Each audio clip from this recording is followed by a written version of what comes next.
жители этой республики. Нам тут жить, и мы должны наводить здесь порядок. Мы наведем порядок здесь. Мы скажем свое слово. Мы проведем референдум, и мы проведем выборы. Мы люди, мы граждане России, и мы хотим мира. Мы это докажем. Когда было принято решение о проведении референдума по Конституции, очень многие сомневались. Результаты превзошли все ожидания. 80% людей на избирательные участки, несмотря на запугивание, пришли.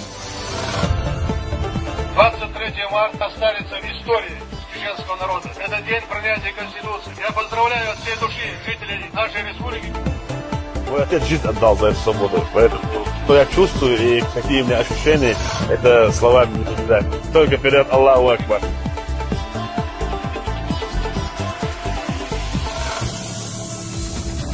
Это огромная победа. Чеченский народ заимел документ, что Конституция – это паспорт республики. Народ определился, где быть и как быть ему. Это большая победа.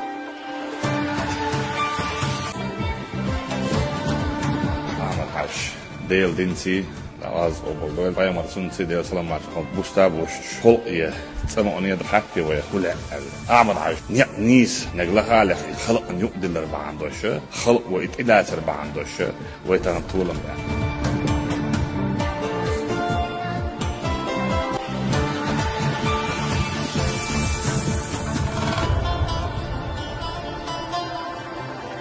أعمل عايش كنت وشو باخر وين ريفرندوم وقام يقول أم يتصدق خلق بين خارج الدار موضوع وين شو عسين وشمال دول وين غربي هو وين تغن واحد واحد شيء فدخش وش خلق بكون ويقوموا بأكتن كل من جدو خالص